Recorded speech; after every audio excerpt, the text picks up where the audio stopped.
Alors bienvenue pour En route vers le photovoltaïque, et à un moment donné, si vous tentez l'autoconsommation et l'off-grid, eh bien vous avez l'étape de batterie, donc qui est l'élément pratiquement le plus cher de votre setup.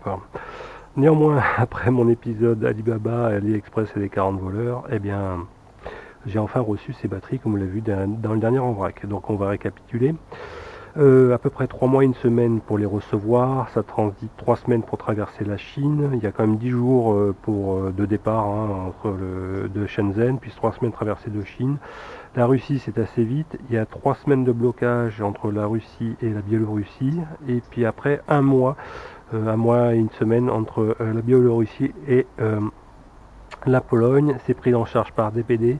Les DPD ont racheté Chronopost récemment, donc c'est pour ça que c'est finalisé par Chronopost. Au moment de l'achat, elle était annoncée au Black Friday à 1950, donc il y avait déjà 100 € de réduction. Et au moment de valider l'achat, on m'a déjà posé la question. Et en fait, il y a une déduction qui est faite parce que, comme c'est plus de 150 €, ils vous enlèvent à peu près le prix de la TVA parce que vous risquez de la payer sous forme de taxes et de douane à l'arrivée. Donc moi, c'est tombé à 1656 €, je crois exactement. Donc, et à l'arrivée, bonne nouvelle, eh ben, je n'ai pas eu à payer la taxe. Donc bon, peut-être je suis passé ou je vais la recevoir plus tard, je ne sais pas. Tant mieux pour moi. Donc quand vous les recevez, c'est 4 gros cartons, 4 cellules par carton. Et finalement, ce qui est intéressant dans ces batteries, si les paramètres sont vrais, c'est-à-dire la capacité à 320 Ah et surtout la résistance interne qui mesure en fait l'état de jeunesse de votre batterie, il faut savoir qu'en fait ces batteries, très peu sont vraiment neuves. Peut-être un vendeur sur Alibaba pour lesquelles elles sont vraiment neuves, mais en général c'est des batteries d'occasion qui viennent de bus électriques, de véhicules électriques chinois. Et donc selon un peu sur leur impédance interne, et bon, c'est revendu plus ou moins en grada, mais n'espérez pas vraiment avoir des neuves. Ça c'est illusoire, c'est du mensonge de tous les vendeurs. Bon, sachez-le. Et néanmoins, ce qui est important, c'est de mesurer la résistance interne. Ils vous garantissent quand même qu'elle est inférieure à 0,3 milliohms. Et effectivement, sur mes 16 cellules, 14 l'étaient. La plus petite était à 0,220, je crois. Et après quelques-unes, 2 ou 3 qui flirtaient dans les 0,3, un peu en dessous quand même. Mais j'en ai malheureusement 2 qui ont dépassé 0,3. Je suis à 0,320 et la pire, entre guillemets, à 0,357. Bon, peut-être après quelques jours, ça s'est stabilisé. C'est pas dramatique. Et quand vous les testez, en fait, moi j'ai eu une bonne sensation que c'était pas mal. Donc voilà. Et donc quand vous les prenez, alors ça pèse 5,5 kg, hein, donc c'est un peu difficile à extraire.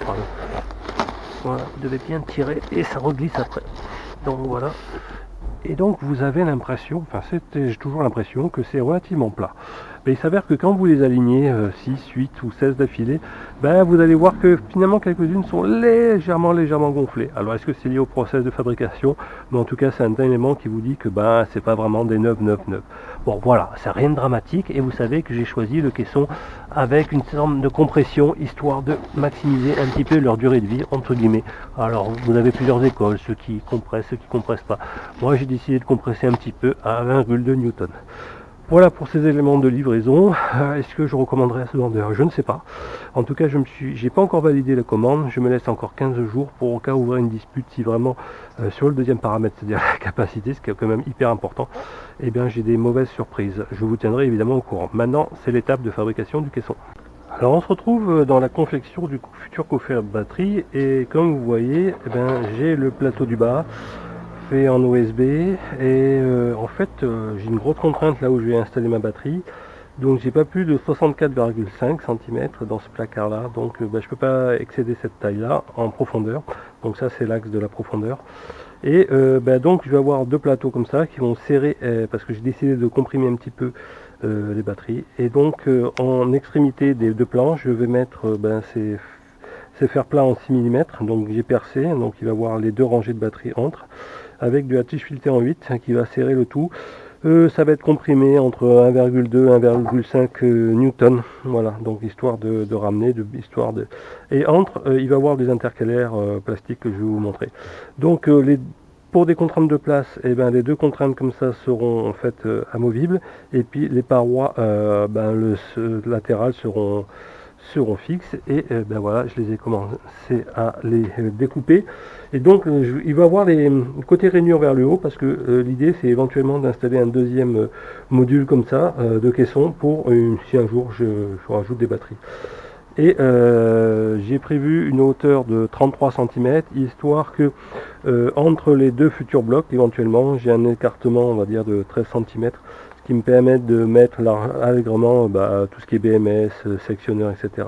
Alors pour couper les fers plats, j'ai une scie à ruban, donc je vais peut-être montrer dans un épisode sur la pergola. Et puis pour percer, quand même une perceuse à colonne, c'est quand même le top, hein. Ça c'est le b.a-ba en autonomie. On va dire, peut-être pas la scie à ruban, mais en tout cas une perceuse à colonne, c'est un indispensable. Surtout que c'est du fer plat, c'est de l'acier 6 mm, donc je vous dis pas la perceuse.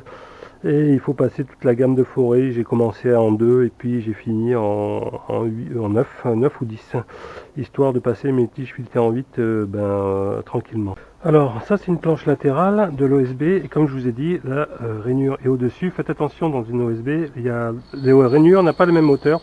Donc la rainure la plus haute côté extérieur, et donc ça veut dire que je vais avoir mon support de barre de renfort, basse par exemple ici, voilà, et vous me faites la ligne, moi je les ai mis à 4 cm, et vous alignez avec les trous. Percez d'abord vos fers avant et reportez sur le bois, et pas l'inverse, hein, parce que sinon vous allez vraiment avoir du mal. Donc je vais mettre 4 côté bas, ils font 3 cm, et puis ici je vais mettre 16 ici, et donc voilà, ça va être à peu près équilibré les barres, et vous allez également dupliquer sur l'autre panneau.